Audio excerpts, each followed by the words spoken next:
Election commission ने कोई खास तैयारी नहीं की और जहां बीएलओ को ट्रेनिंग मिलनी चाहिए थी, बीएलओ को ट्रेनिंग भी नहीं मिली और फिर बीएलओ पे दबाव बनाया जा रहा है। अब बीएलओ खुद परेशान है। एसआईआर मुद्दे के बीच समाजवादी पार्टी के राष्ट्रीय अध्यक्ष अखिलेश यादव ने कहा है कि उत्तर प्रदेश बहुत बड़ा राज्य है, यहाँ करोड़ों मतदाताओं का वोट बनना है। इसी बीच शादियों और वैवाहिक कार्यक्रम हैं, इसलिए चुनाव आयोग को एसआईआर प्रक्रिया का समय 3 महीने बढ़ाना चाहिए, लोगों को मौका देना चाहिए। बीएलओ और पार्टियों के बीएलए को सही से ट्रेनिंग दी जानी चाहिए, जिससे सभी मतदाताओं का वोट बन जाए। अखिलेश यादव ने रविवार को जारी बयान में कहा कि भाजपा ने जनता से किए वादों को पूरा नहीं किया। जनता विधानसभा चुनाव में भाजपा से हिसाब लेगी। जनता भाजपा से पूछेगी कि जो वादे किए थे वो कितने पूरे हुए। भाजपा सरकार ने विकास का कोई काम नहीं किया, सिर्फ भ्रष्टाचार किया और बजट की लूट की। भाजपा सरकार में स्वास्थ्य सेवाएं ध्वस्त हैं। भाजपा सरकार मेडिकल कॉलेज और जिला अस्पताल नहीं चला पा रही है।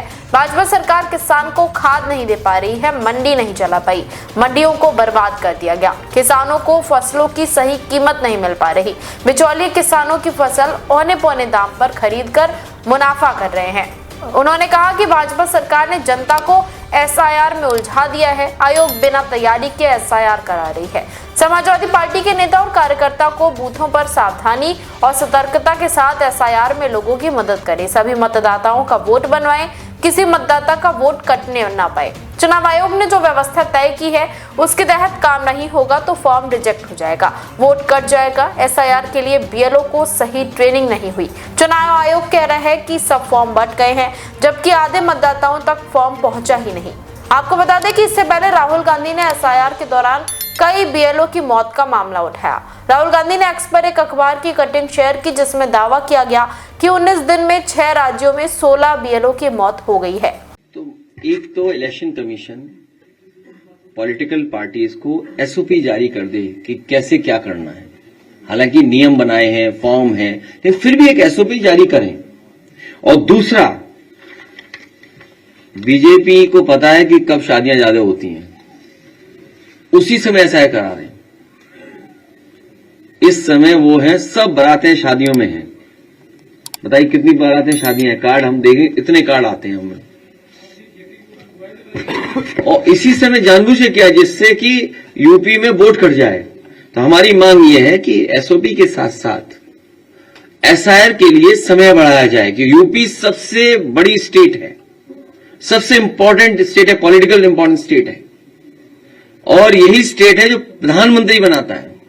यही स्टेट है जहां प्रधानमंत्री जी हैं और अधिकारी किसी और के कंट्रोल में हैं। तो समझ लीजिए अधिकारी क्या करेंगे हमें।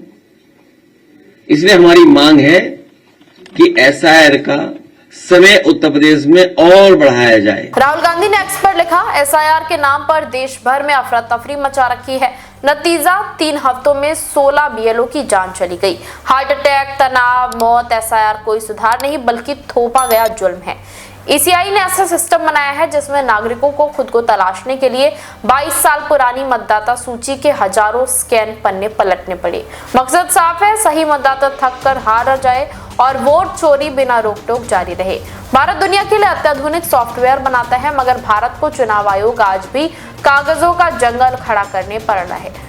अगर नियत साफ होती तो लिस्ट डिजिटल, सर्चेबल और मशीन रीडेबल होती और ईसीआई 30 दिन की हड़बड़ी में अंधाधुंध काम ठेलने के बजाय उचित समय लेकर पारदर्शिता और जवाबदेही पर ध्यान देता। एसआईआर एक सोची समझी चाल है जहां नागरिकों को परेशान किया जा रहा है और बीएलओ के अनावश्यक दबाव से मौतों को कोलेटरल डैमेज मानकर देखा जा रहा है। ये नाकामी नहीं, षड्यंत्र है, सत्ता की रक्षा में लोकतंत्र की बलि है। अब इस पूरी खबर पर आपकी जो भी राय है हमें कमेंट बॉक्स में जरूर बताएं। देश विदेश की तमाम बड़ी खबरों के लिए देखते रहें किनी टाइम्स। वीडियो को लाइक करें, चैनल को सब्सक्राइब करना ना भूलें।